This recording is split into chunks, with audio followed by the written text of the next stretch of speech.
Hello, insiders. Welcome to this new episode of the EU Bubble Insider. Today we have a very special guest with us, Aaron McLaughlin. Aaron, it's a pleasure to have you with us today. Hello. Hello. Thank you for the invitation. You have been around the lobbying world and in Brussels for the last 20 years. You're currently the partner at FleishmanHillard, and this brings me right to the first question.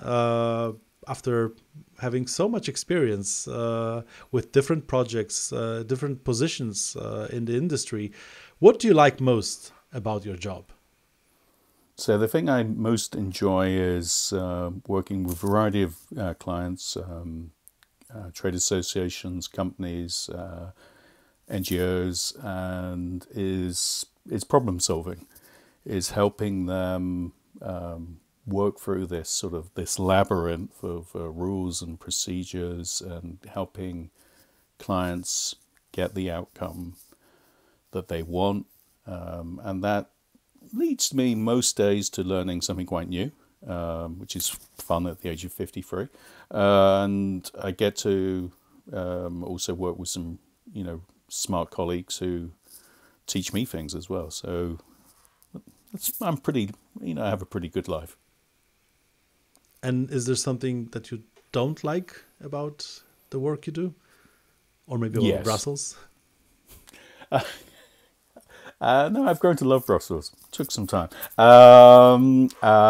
So I have a very small circle of competence, and what does not fall into that circle of competence is I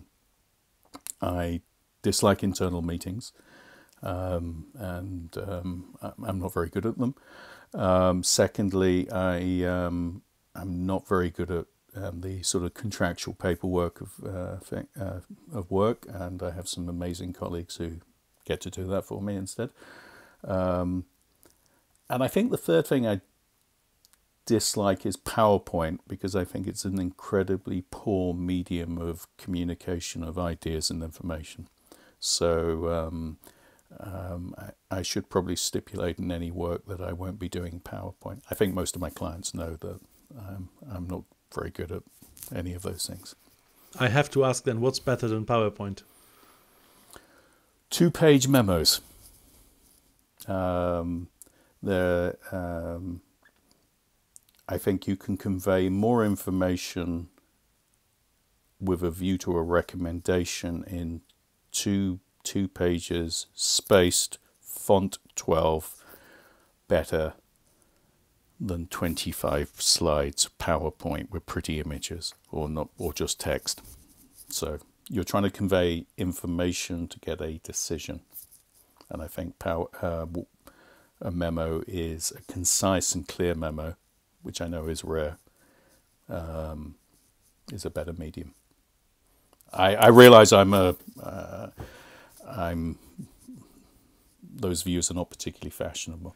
Well, yes and no, because this is not. Is some could say it's quite a common opinion. I don't think the fault here lies on PowerPoint, but the way we use it, because you could as well do a 3 PowerPoint presentation that would very well bring across the same level of message that a 2-page document can do. But we tend to use PowerPoint for just long pieces of content with a lot of unnecessary bits. So I think this is a very fair point you're making. One thing that stands out for me when I go to your blog, which is a gold mine of insights, by the way. But one thing that stands out for me there is that you mentioned better regulation, and I would love to hear what that means for you, and maybe how the understanding of better regulation also changed over the years from your perspective. So for me, my understanding of better regulation is perhaps because I'm old and I've been doing this for some time, it has evolved. And I think it started off in speaking to some of the architects of the policy was to provide a framework for the adoption of, in particular, Commission proposals, initiatives, but it also impacts agencies, on how to prepare proposals and how what degree of evidence you need and the timelines and the steps you should go systematically go through to adopting a good proposal. I think I will give you an example. I worked on air pollution for many years, and one of the successes was there was a very sort of participatory process at the very beginning of 2 years, for 2 years before the proposal was written and adopted, which involved all experts from industry, NGOs, scientists, member state experts, and it led to the answering of most questions, most difficult questions. And it led to, when the proposal came out, it going through relatively quickly through its political adoption, because that participatory democracy process beforehand, amongst the sort of technocratic elite, I don't deny that, had been done. So I think it's a good way of developing proposals. The Better Regulation Handbook, the 2 versions, I prefer the first version. It has more process charts in. Helps explain to outsiders, and even, I would dare to mention, many within the Commission tasked with preparing proposals who may not be aware of those processes, what needs to be done. And it's a manual, an operating manual for developing good legislation. Because I don't believe there's many people, perhaps just the most dedicated anti-Europeans, who would actually like poor legislation or poor regulation. I'm sure there are some, but and I think that process is helpful. I think it's become quite. I have a personal view, and perhaps an unfashionable view, that better regulation has gone into hibernation for the last few years of this Commission. And I think there is a desire to get out proposals at breakneck speeds. And I recall under President Juncker and Vice President Timmermans, under Juncker's Commission, that they took great delight in only allowing 20 legislative proposals a year, which I actually personally believe is probably the physical limits of the Commission as a technocracy, because after all, most of the people working in the Commission aren't working on policy, they're working in project administration. And I think the political masters may have misunderstood that machinery is not developed to work at such breakneck speed and pushing out proposals. And I'm sure, and how would one describe this? It is interesting to see the increase in sick leave, in particular those units forced to develop proposals at breakneck speed, and I don't think that is good administration. So, better regulation is not as some have said, a means to slow down progressive legislation. That is not the case. A number of good progressive legislation, like the air pollution legislation I worked on, was developed because of and got through because of better regulation, not in spite of. So how do you see the potential balance between quality and quantity of legislative processes? Because, just to give an example that I see as a challenge for the Commission, is to have people who meet with stakeholders being prepared to talk about specific topics. That takes time to understand different voices in the industry, and that's just one of the many issues that are there, right? No, absolutely. And we only have all humans are born equal. We have 168 hours in the week, and we do have to sleep. Maybe even eat. And I think I can understand the political desire to nearly tick off proposals as some sort of banner, as some checklist of success. I personally believe that the only genuine success of one's term in office is to develop a proposal to address a public policy problem and to identify the correct solutions to address it, see that it is passed and see that it is implemented, and that implementation delivers on the goals you sought to do. I think if you do that, it is a minimum a 10-year process. I think that detracts from a desire for quick and immediate goals. I think it leads to, over time though, and this is historically what a more technocratic commission did, was you would develop that long-term mindset. And because a good proposal, in my experience, takes minimum 3 years to develop. So the current machinery of commission coming into office and then pushing out, it will take them minimum 2 years for a new idea to be genuinely thought through. Now, that's not particularly exciting, but good governance shouldn't be, some sort of fashion, it shouldn't be all about excitement. It's about delivering long-lasting positive change, and not having too many unintentional consequences. I apologize for sounding so dull and boring. But. So maybe I will try to bring you to talk about something exciting now. Hopefully, super. Case studies. This is something that is always a good way to share some learnings, and that's one of the goals of this podcast. So if you could, without of course sharing any secrets, I mean you're more than welcome to, but I would love to hear some of your most inspiring case studies, something you were most excited about to work on, or maybe something you are most proud of, and what did you learn from that? There's two things which I'm personally I really enjoyed. Was one, I worked for now an extinct species, British Labour MEP called Anita Pollock on the passage and the adoption of the First Order Directive on ambient air pollution back in the 90s. And during that, I discovered very early on that, notwithstanding my accent, I originally come from Northern Ireland, and the town I come from, a place called Newry on the border, I discovered that air pollution and much of Europe's environmental legislation had not been adopted in Northern Ireland. And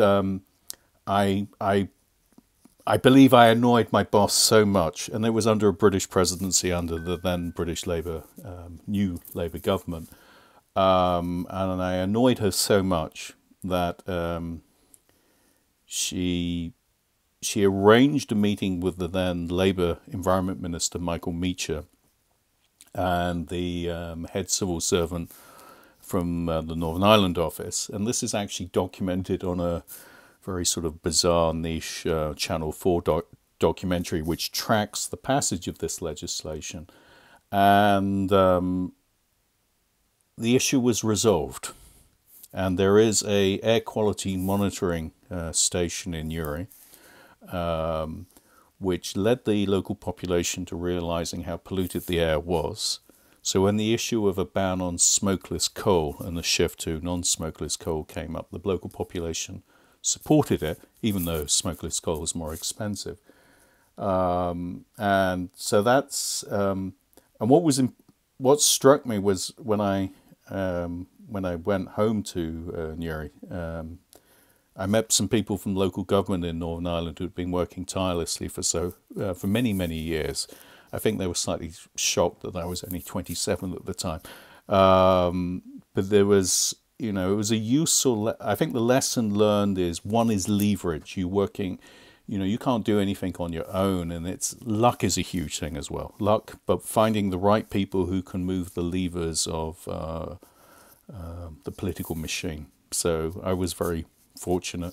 Anita Pollock, new Labour government, Michael Meacher, and that was personally nice.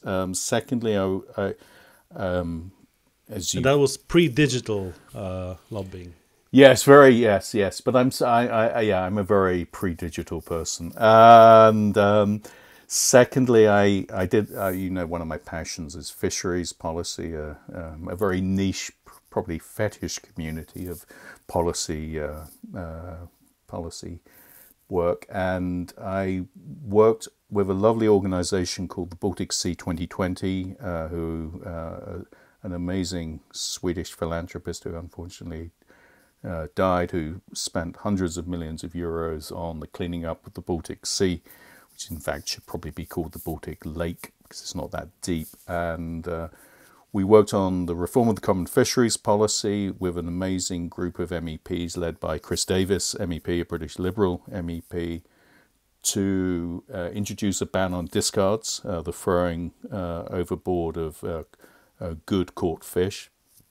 And we even persuaded Nigel Farage to turn up once to the Environment Committee and vote for the ban. I think he suffered a bit of amnesia subsequently to that one turning up and voting in the right way. And that was it was a real pleasure because it was theoretically impossible for the Fisheries Committee at that time to act in a progressive way, and it did. But it was also a useful lesson. Subsequently, there was little implementation of it. But again, I think your success, we worked with a cross-party group of member states, a cross-party group of MEPs, and led by Chris Davis. We did some Chris Davis dressed up as a cod and walked through the European Parliament to drum up support. We used some digital work showing a portfolio of European subsidy beneficiaries in the European fleet, where tens, or if not in many cases hundreds of millions of euros had gone to finance the industrial fleet. Now those things have ended, so I really enjoyed that. It was probably sort of an old style political campaign brought to the commercial lobbying world. It was great fun. Sounds really exciting, but that also brings me to the question about measuring success, because in the world of lobbying, you usually measure success by some law being implemented or not.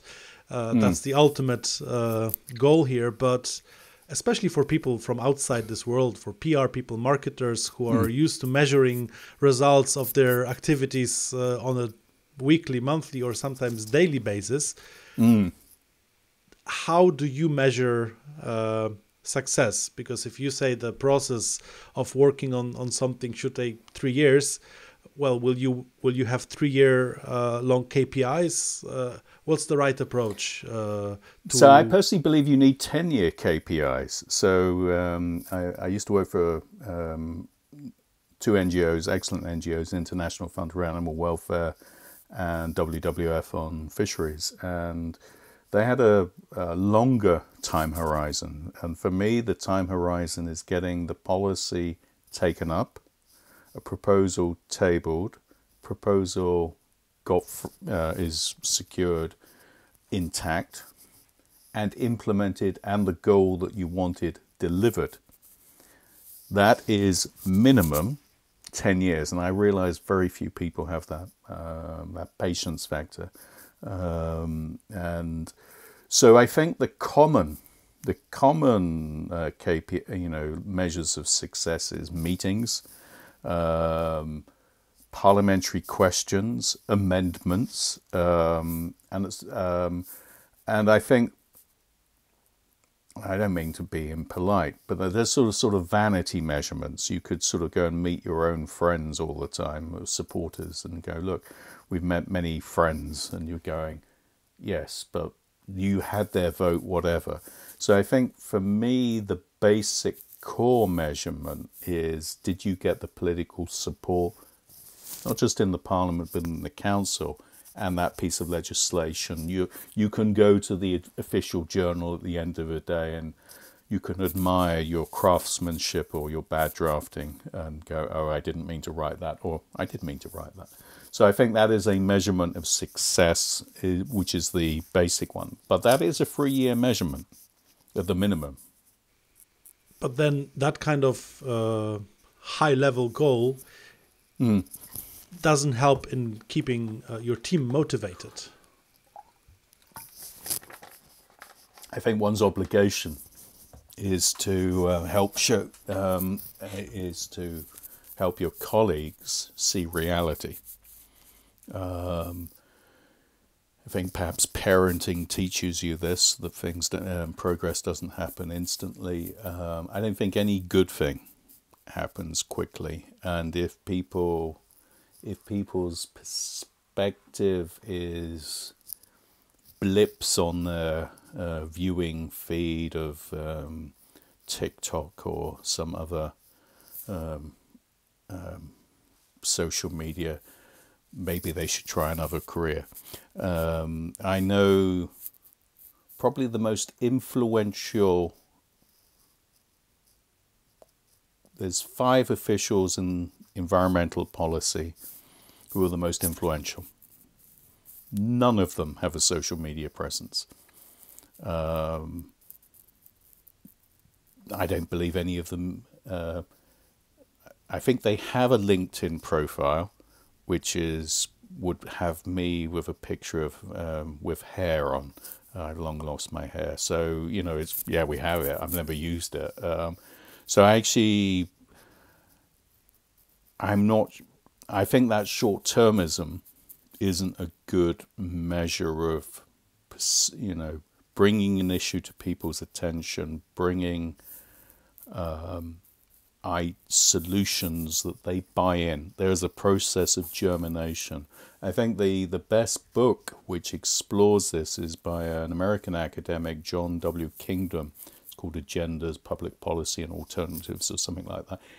And he shows the lifespan of any legislative policy idea and it going, being adopted. And it takes time. And if people don't have that long-term time horizon, I believe they will be very frustrated, whether that's clients or colleagues. And I think one is under a sort of, I apologize, the remnants of my Irish Catholic guilt, is to show them, is to be frank, is going, this positive change takes time. And if one believes that it's going to be some bizarre cartoon videos on LinkedIn are suddenly going to persuade 250 policymakers in the EU 27 to vote for them, their life will be full of disappointment. I apologize for those who believe TikTok will change people's minds or policymakers' minds. Well, I mean, for some it may, for some it don't, but definitely you're right that being active on social media is not a common thing in the EU bubble. It will probably be an evolving thing, but right now many, especially representatives of the institutions, of the Commission or the Parliament, are just not there, or their accounts are not maintained. On the other hand, you are pretty active. You said you're pre-digital, but you are actually very active with sharing your know-how, your knowledge. You teach lobbying also. What is the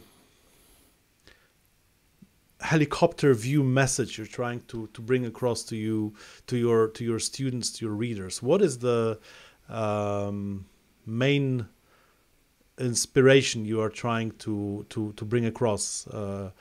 for for people who would like to join this industry and make a mark in the world of policy making? So, if it helps, I started this many years ago, mainly as a means of trying to write 300 to 500 words on an issue in plain English that any smart 15-year-old kid could understand. And I had absolutely no idea anyone followed it for many years, but it's a useful exercise to try and write about an issue in 300 to 500 words once a week or more, depending on the inspiration, until someone from the Sunday Times phoned me up about, it was on fisheries, and they said, "Why did you contact me?" And going, the Commissioner's Office, the fishery, an amazing Greek revolutionary, former Greek revolutionary communist, Maria Damanaki, someone from her cabinet said, "If you wish to understand this issue, you should read this guy's blog post." So, and then I looked at the statistics, and I saw there was like 10,000 people from Greece looking at it because I've written a piece about her. So what I'm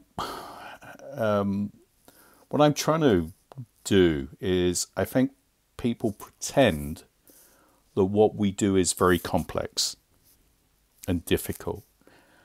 I'm trying to explain a number of the, I think, mundane steps one goes through in your day-to-day work, whether it's a process, whether it's how to write a position paper, and people go, "Oh, it's really, really difficult." I think it's a process of trying to chunk it down into, I hope, I probably fail a lot of the time, plain English, which a non-expert can read, understand, and apply. And if it's helpful for people, and I've mysteriously met some people who find it helpful, that's useful.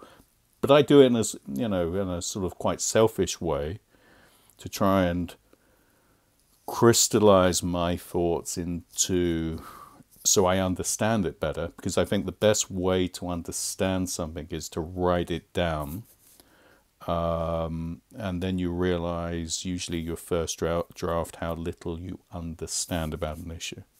So that's why I do it. 1, to understand. 2, there seems to be some unintended consequence that may be helpful for others. That's actually proving something that I keep telling myself, and I think this is also a useful hint for young people trying to build their careers, that it's worth to be active in the digital world, opposed to what we said about people from the institutions, because you never know who is watching you. You never know who is reading the stuff you do. But also that means that you better try to put stuff that is smart and useful, rather than just something that is some annoying meme content. But yeah. But perhaps just to come back, in some ways, I see lobbying more as is more a vocation similar to being a lawyer, and I wish it had the sort of professional education that goes with it. But it's a craft which you can only learn over time, and I think it required. I was always taught something when I was studying my PhD in Hull. My supervisor, who moved to the World Bank, he taught me 2 really useful things, nothing to do with the issue of the non-implementation of European environmental law, which remains unchanged since the 90s, but is one, you should work for the best people in your field and try and learn as much as you can and see if you want to do it. So there's things I've done and worked with some really great people and going, this is a really tough life. I don't want to do my 3rd divorce by, the age of 30 or something. So which I haven't had. But I think one is to try and work for the best people you can. And secondly, and it's mainly on your own time, is to spend 1 hour a day on your own time when you finished work, learning the craft you want to learn. And it's that sort of deliberate practice. And I think the advantage of sharing your bad ideas and good ideas, either in good, poor writing or gibberish, is you're putting it in public and you're getting immediate feedback. Either, this is a pile of garbage or this is helpful. So I think that sort of that constant feedback and the pressure, the requiring you to practice that craft is really useful. It's not easy. And if anyone wants easy things, I'm sure there's easier, I can assure you there are absolutely easier jobs, maybe less interesting. But I think that's the personal commitment it requires. I think if you want to do mastery of any issue, it just takes time. Unless you're brilliant, and then you would probably become a corporate partner in a global law firm at the age of 25 instead of doing public affairs. Public affairs is not easy exactly for this one, and lobbying is not easy for this exactly reason that you mentioned, and that's expressing your thoughts in a way that someone who is not an expert can understand. So the one of the parts of the job is to meet with lawmakers who are usually, sometimes they are, but usually they will not be experts on the topic that you want to present. And sometimes the topic that your clients are dealing with or your association is dealing with is rather very technical or very industry niche specific.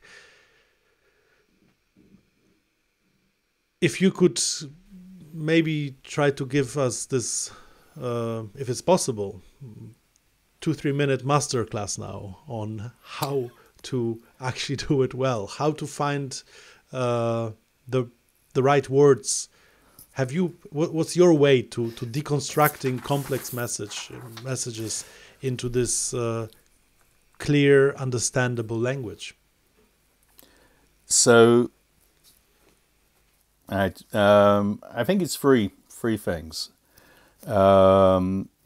So first of all, I recommend to all colleagues, there's an amazing book by an amazing woman, Barbara Minto, called The Pyramid Principle. And it's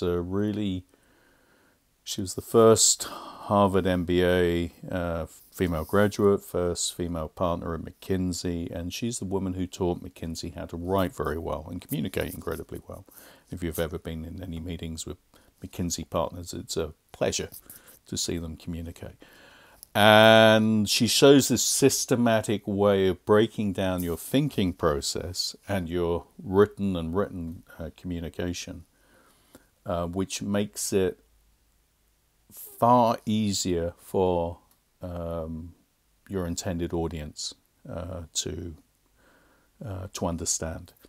I think the second thing, there's an amazing guy, Chris Rose, who taught Greenpeace and WWF how to campaign, and he's written, I consider the Bible on campaigns, How to Win Campaigns, which I recommend anyone from industry to read if they're being targeted by NGOs. It does actually reveal how to defend themselves. And he's written this book and also an amazing book called What Makes People Tick, and which explains 3 value groups who look at the world quite differently. And this enables you to step into the minds of your intended audience. And you just simply alter your language, not just in terms of the technicality, but also in the value-driven, the values that you're trying to communicate to your intended audience. And then I think the third is, and this is probably potentially the most difficult challenge you face, is most lobbyists are issue experts, but you then sort of become, start reciting a language of like ancient Latin of the priesthood, and most people are lost. And I think one of the fun parts of being a lobbyist is you have to constantly keep learning. So you have to learn the skill to learn, which I'm not sure many universities or schools actually teach you systematically. And there's a great small pamphlet called The Overnight Student, which shows you some very simple skills to co-opt to learn something about issues you don't know anything about quickly. And there was I bore my colleagues. There was a time when I knew nothing about fisheries, I knew nothing about air pollution, and I even knew nothing about chemical policy. You just learn on the job. The quicker you can do it, the easier. So I think those three things make your job, make it far, far easier. And if so I could that's add the anything, 2-minute masterclass. It's if I could add anything to this, it would be just that it also helps to practice, which you amazingly figure out how to do with your blog. It's actually a very useful example of writing a couple hundred of words every week, just to keep practicing and keep getting better in simplifying your own thoughts and language. Yeah. I recommend to clients and colleagues to use this tool if you're giving a speech or anything, to record yourself humiliating yourself, which I'm probably doing now on this interview. But most people hate doing it, but it reveals, when you watch yourself again, it reveals the clarity that you bring. And I think that's a really helpful, practical tool, which we all have. A small video recorder in the palm of our hands, which you can set up, and now with smart tools like Loom video recording or Otter transcription, you'll get a perfect transcript. Makes your life easier. Absolutely. With one addition from my past experience many years ago working in one of Poland's biggest radio stations. I used to work with a number of top celebrity hosts of the radio world. I just remember one thing: even after many years of experience and being an absolute undisputed professional, most people don't like listening to themselves. So you have to have this caution that, okay, it will always be sort of uncomfortable listening to your own voice. You will always judge yourself. But then on the other hand, it will help to see if what you're saying is actually easy to understand and to work on how you speak. But you will probably always, some people maybe are more natural than others in this, but you will probably always have this feeling of stress when you listen to yourself. Yeah, absolutely. You mentioned that you were once impressed with the audience that grew around your blog, around the content you share. What else can you tell us about who is actually reading the content that you are sharing, or who are your students? I'm asking because I'm curious to see how diverse the audience that you have may be. Is it very Brussel centric, or do you see that the message is received by a broader audience, which would be actually a good thing? So I do two teaching projects. I have a teacher, Maastricht. They have a Masters in European Public Affairs, which I really enjoy. My course is How to Write a Lobby Plan, which I have a pet interest in. And I also do there's some executive coach training in Florence, which I really enjoy because I learn a lot from some of the speakers, in particular President Barroso, who teaches on the course. So I think it's what I've discovered over time. I think some senior commission officials read it. I think there's a lot of young professionals starting off. They've reached out to me and mentioned they found a particular piece helpful and clarifying, which is nice. So I think it's it's an interesting sort of mix of people starting off in their careers, some more experienced lobbyists. I think you will see in all the posts they're quite general rules of thumb. Crazy ideas like it's useful not to slag people off in public or private.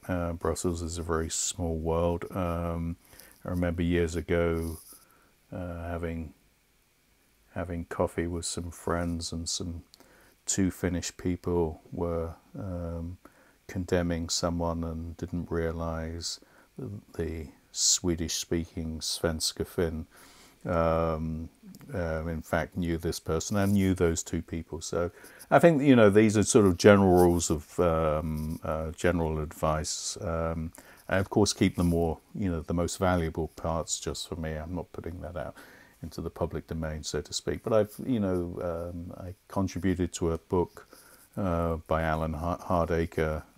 I call it the Purple Book because it's purple, on how to lobby the Commission. The book's on how to lobby the work with the EU institutions. So, in my nominal spare time, I also try and systemize that just in teaching and in the writing as well. So, I think that's the audience at the end of the day.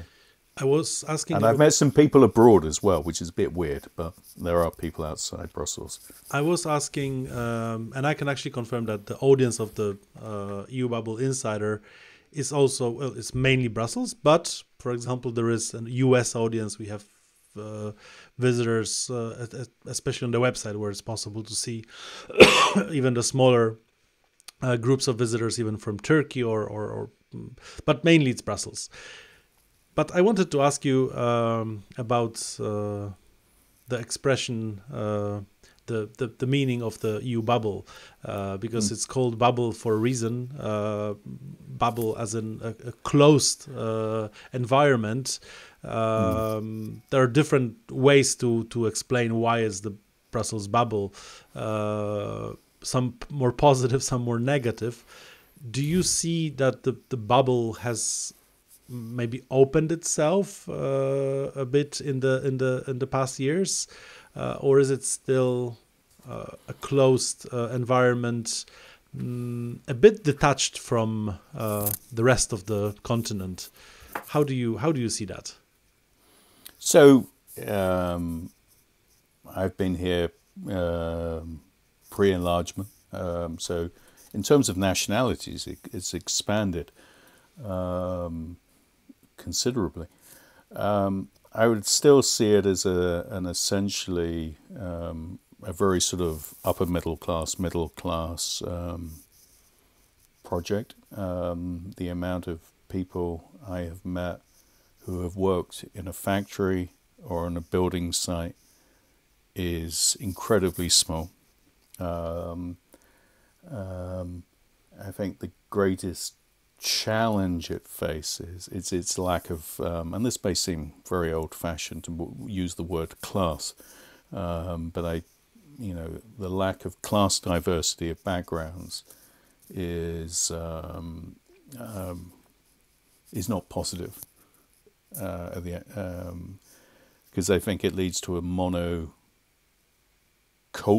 view of what things should be like, which I don't think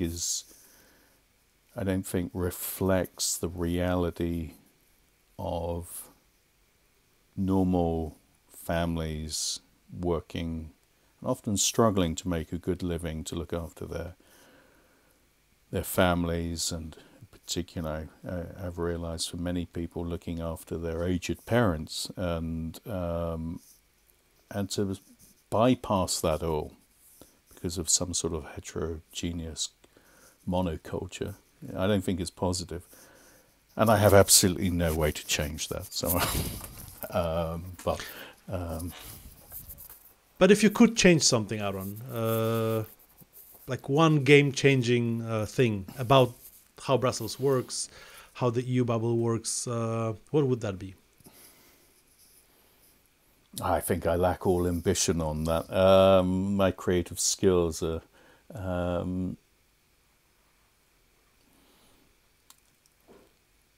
I think it would be... I think it could be useful. And this was tried for a time of requiring people to go back home. To give not just officials, but to require people, and this was tried in the Commission, is, asking them to go back home into ministries or working in industry or working in an NGO, just to give them for just a sort of temporary amount of time. Just to give them a greater perspective of the challenges of some of the ideas of what they are coming up with. A sort of sobering up exercise, because this is Brussels, Euro Brussels at least, not the wider Brussels, which is next door to us, is incredibly privileged. It's an incredibly sort of bourgeois, genteel life, but has very little reflection about the reality that most Belgians live under. The average pay for a Belgian teacher is deplorable, and the conditions, and and that lack of, not to mention the rest of the continent. Yeah. And I think if you lose touch with reality of the conditions that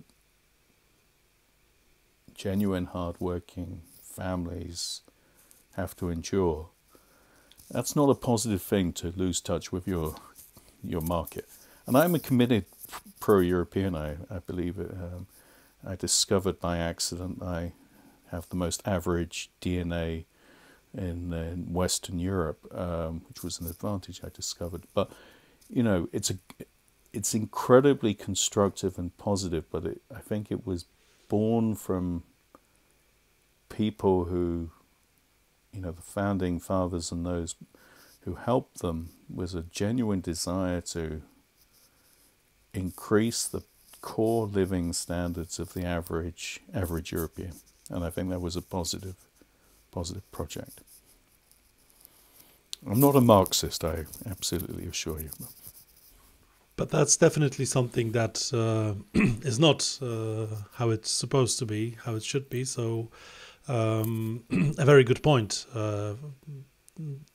I have one more question that I would like to ask you before we finish, which is request for practical recommendation. As we are still in the start of this very specific year, the election year, with a new parliament, new commission coming after the summer. What's the best way to make use of this year? Because it's a year of a lot of unknowns, of a lot of waiting also. Some initiatives might be finished by this commission, some will be taken over. How to make best use of this year as a lobbyist, as a public affairs specialist, as an association?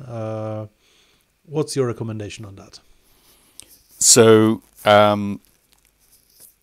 the advantage is, by November, when the mission letters are published, you will know more or less with 95% accuracy what you will be doing for the next 5 years. And I have noticed so many interests, for-profit and not-for-profit, are scrambling around with grand visions on what they want the new commission, that project to do. That project is well advanced within the commission machinery. And I would urge anyone who is serious about this, and that may not be that many people, but is to sit with a piece of paper and write what the issue is on any issue they want change is. What is the issue? What is the solution? Because I find too many interests condemn or criticize or saying this is all going badly. But one has to come forward with a proposal, a solution. And I would spend the next few weeks working out what that practical solution, and whether it's at European level or often, and I think the majority of time, is at member state level, on what action is needed, and to feed that in to the process, to feed it into new MEPs or returning MEPs for the confirmation hearings, with a view to getting a commitment from commissioner designates. Because if you miss November and your issue is not taken up, the advantage is you will have an enjoyable sabbatical for the next 5 years, hopefully paid. But there is a very narrow window of opportunity to get your issue taken up. So this should in fact be your busiest few months of the 5-year cycle, to get your issue co-opted by the Commission, by the heads of state in their preparation of the strategic agenda published in June, their work plan for the Commission, the drafting of the new Commission's political priorities and work programme, or the MEP's manifestos.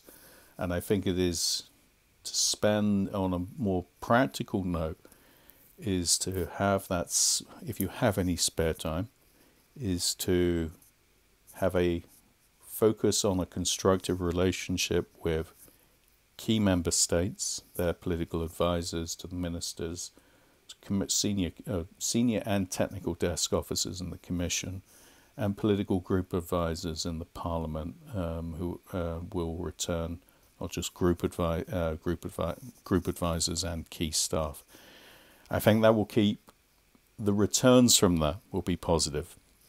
But now, the next few months, this will all be finished, and most people would not have participated. And I think that is a crying shame. I hope your readers do not participate, because then the people I assist will have more opportunities. But this is that's what I would personally recommend. This is this is super useful, and thank you for this. I have one more question that I usually end the interview with, and that is when I say the word work-life balance, what comes to your mind? Is this something you have a good grasp of, and could you share some thoughts on work-life balance? So I have an advantage compared to most of your listeners. I nearly died a few years ago with cancer. So I have learned something very important. What we do is not that important. This is just a job. There are way more important things. And I can guarantee, if when you're gone from this amazing planet, people won't remember, your colleagues won't remember, your clients won't remember. There are more important things in life. There's your family, there's your health. So I have, and I will admit beforehand, I did not have this detachment. So I have now learned that closing I can meet my billable quotas every day. I can do some work I really enjoy. I think I can help some of my clients some of the time, and I can close off and around 5 to 6 and do some things that I enjoy. And I think those are the important things. I think I see too many, in particular young people, seeing their work as a vocation. If people see their work as a vocation, they should perhaps join a religious movement.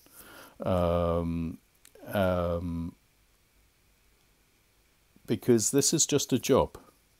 It is something which hopefully you enjoy. Hopefully, you go to work to do some really interesting work and get paid well. You didn't join it to find some extended family or, way of life. No. So I see the importance of detachment, separation, enjoyment, and then it's better for you. So you can end the stress by just going, it's 6 o'clock, I'm finished. It's not easy, so you don't have to go through the hell I went through, but it's just work. Nothing more. There's lots more important things. I couldn't agree more. Although I also have to stress that this is something that you learn with time, and it's not easy to do from the point of a 20-something, 30-something year old person in the early stages of your career. And my perspective is the sooner you realize it, the better for you, and of course for your close ones, for your family. Yeah, your work quality goes up as well. Yeah, I believe. Yeah, that's also possible, and I think it's one of the most important things to figure out. That's all of the questions I had for you today, Aaron. Thank you very much for your time and so many useful insights. Thank you everyone who listened to us, who watched us, and stay tuned for more episodes of the EU Bubble Insider coming up very soon. Thank you very much.